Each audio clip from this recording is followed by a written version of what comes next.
Number 1. Political pawns. The Jedi Order's transformation from peacekeepers to political operatives marked the beginning of their downfall. For over 1,000 years, the Jedi served as guardians of peace and justice, but by the time of the Clone Wars, they'd become so entangled with the Galactic Senate that they couldn't distinguish between serving the Force and serving politicians. Think about it. The Jedi Temple literally sat on Coruscant, the political heart of the galaxy, built ironically on top of an ancient Sith shrine. Talk about bad real estate choices. This proximity to power corrupted their judgment more than any Sith mind trick ever could. The Order became another branch of government, complete with all the bureaucracy and red tape that implies. During the Clone Wars, this political entanglement reached its breaking point. When over 1,000 systems declared neutrality under Duchess Satine Kryze of Mandalore, the Jedi had a choice. They could have remained neutral peacekeepers, mediating between the Republic and Separatists. Instead, they picked a side, becoming generals in a war that compromised everything they stood for. The tragedy here is that the Jedi never questioned whether the Republic was worth saving in its current form. The Senate allowed megacorporations like the Trade Federation, Commerce Guild, and Intergalactic Banking Clan to have voting rights alongside democratically elected representatives. These same corporations literally invaded planets and later joined the Separatists, yet the Jedi defended this broken system without hesitation. As Ahsoka Tano perfectly summarized it in the final episodes of the Clone Wars, "As a Jedi, we were trained to be keepers of the peace, not soldiers. But all I've been since I was a Padawan is a soldier." The Jedi's political loyalty made them blind to corruption within the Republic itself. They became so focused on winning the war that they forgot to ask why they were fighting it in the first place. Number 2. Dogmatic disasters.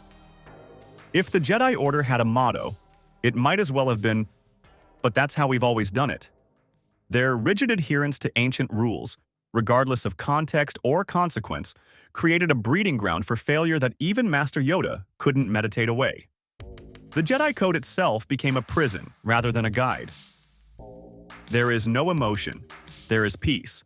Sounds great on a motivational poster, but try telling that to a 9-year-old kid you just separated from his mother. The Order's inflexibility showed most clearly in their treatment of exceptional cases like Anakin Skywalker. Despite clear evidence that their traditional methods weren't working, they doubled down on doctrine instead of adapting.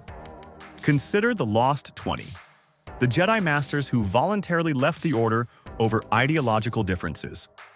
Count Dooku was the 20th and most recent to leave before the Clone Wars. The fact that only 20 Masters officially left in the Order's entire recorded history doesn't speak to their success. It reveals how rare dissent was at the highest levels. Qui-Gon Jinn, despite being one of the most capable Jedi of his generation, was kept off the Council because he dared to follow the will of the Force over the will of the Council. The Order even became dogmatic about their own prophecies. The Chosen One prophecy dominated their thinking about Anakin, yet they never truly embraced what it might mean.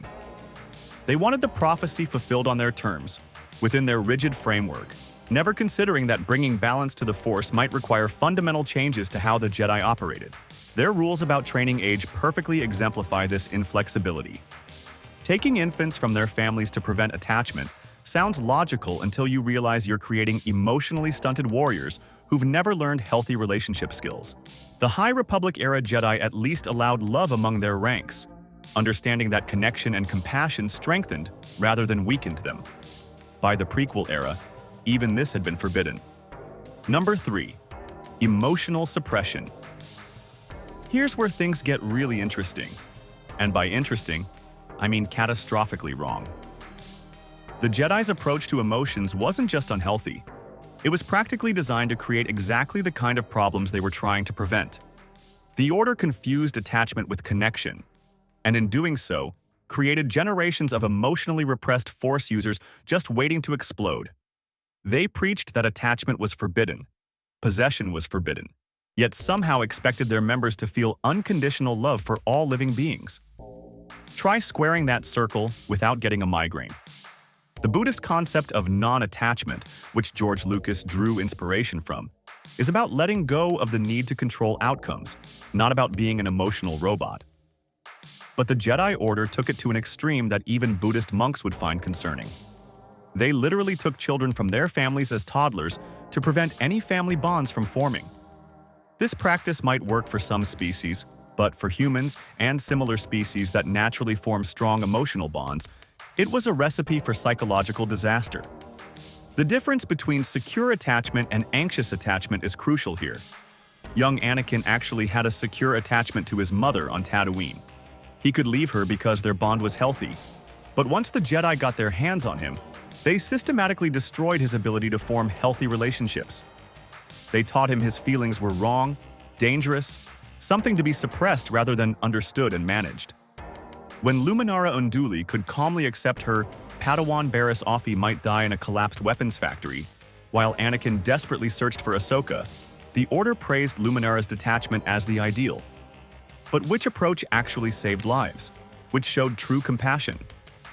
The irony is that Luke Skywalker succeeded where the old order failed precisely because he embraced love and attachment, saving his father through compassion, not detachment. Ready to dive deeper into Star Wars lore? Hit that subscribe button and ring the notification bell so you never miss our deep dives into that galaxy far, far away. Trust me, your midi-chlorian count will thank you. Number 4. The Anakin catastrophe. Speaking of Anakin, let's talk about how the Jedi Order managed to take the Chosen One, literally the being prophesied to bring balance to the Force, and turn him into Space Hitler.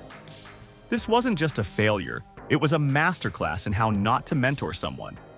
From day one, the Jedi Council treated Anakin like a ticking time bomb rather than a gifted child who needed guidance. They sensed great fear in him. Well, no kidding. He was 9 years old, just separated from his mother, and surrounded by people who looked at him like he was either their savior or their doom. Maybe try some compassion. The Council's handling of Anakin reveals their complete inability to adapt their methods to individual needs.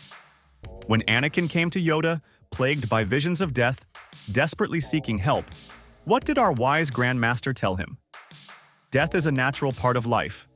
Rejoice for those around you who transform into the Force. Wow, thanks Yoda. Super helpful for someone dealing with prophetic nightmares about their pregnant wife dying. They refused to make him a master despite his extraordinary abilities and service during the Clone Wars, but never clearly explained why. They ordered him to spy on his closest friend and mentor, Chancellor Palpatine, creating a massive conflict of interest while simultaneously preaching about the dangers of deception. The hypocrisy was so thick, you could cut it with a lightsaber. Meanwhile, Palpatine offered understanding, validation, and seemingly genuine concern for Anakin's well-being. While the Jedi told Anakin to suppress his emotions, Palpatine encouraged him to embrace them. While the Jedi offered platitudes about letting go, Palpatine offered solutions, even if they were lies wrapped in Sith legend about Darth Plagueis the Wise. Is it any wonder Anakin chose the Sith Lord who actually seemed to care about him over the Order that treated him like a problem to be managed? Number 5. Blinded by arrogance. The Jedi's arrogance wasn't just a character flaw, it was a blindfold they willingly wore while dancing on the edge of a cliff. They became so convinced of their own righteousness and power that they couldn't see the Sith Lord literally running the government they served. Your overconfidence is your weakness, Luke told the Emperor. But he could have been talking about the entire Jedi Order.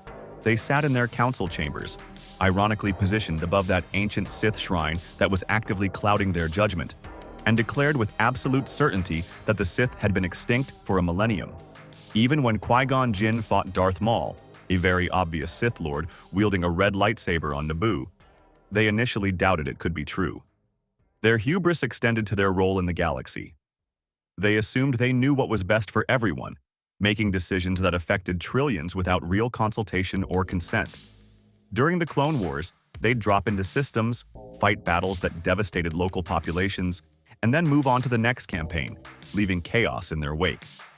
Neutral systems saw them not as peacekeepers, but as invaders bringing war to peaceful worlds.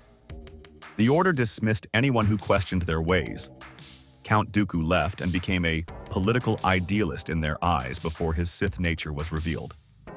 Ahsoka Tano was cast out when framed for bombing the temple, with the council more concerned about political appearances than justice.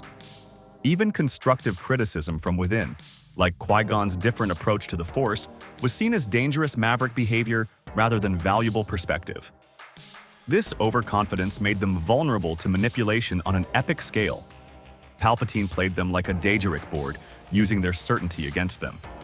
They were so sure a Sith couldn't hide under their noses that they never seriously investigated the Chancellor, who kept accumulating emergency powers faster than Anakin could lose a lightsaber. Number 6. Disconnected Guardians. By the time of the Clone Wars, the Jedi had become so detached from the galaxy's citizens that most people saw them as myths, legends, or worse, oppressors. The Order that once protected the innocent had lost touch with what it meant to be innocent. The Jedi lived in their ivory tower temple, making decisions that affected billions while rarely experiencing how ordinary people lived. They meditated on the cosmic force while ignoring the force of poverty, inequality, and suffering that plagued the lower levels of Coruscant right beneath their feet. When was the last time a council member walked through those levels, not on a mission, but just to understand how people lived? This disconnection became tragically apparent during the war. Planets that had never seen a Jedi suddenly had them dropping from the sky, leading armies of clone troopers, bringing devastation to their doorsteps. Citizens who once revered the Jedi as peacekeepers now associated them with orbital bombardments and battlefield casualties. As one Onderonian rebel noted, the Jedi seemed more interested in winning their war than protecting innocent lives. The Order's recruitment practices further isolated them. By taking Force-sensitive children as infants and raising them in the temple, they ensured Jedi had no real connection to normal family life, no understanding of the everyday struggles and joys that defined most beings' existence. How could they protect what they fundamentally didn't understand? Even their communication reinforced this separation. They spoke in riddles and prophecies, wielded powers beyond comprehension, and made life-or-death decisions based on feelings and visions they rarely explained. To the average citizen, the Jedi were as alien and incomprehensible as the battle droids they fought against. Number 7. Clone hypocrisy. Perhaps nothing exemplifies the Jedi's moral failure more starkly than their treatment of the clone army.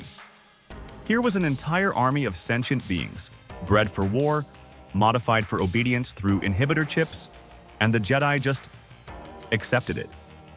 These supposed guardians of peace and justice became complicit in what was essentially slavery with extra steps.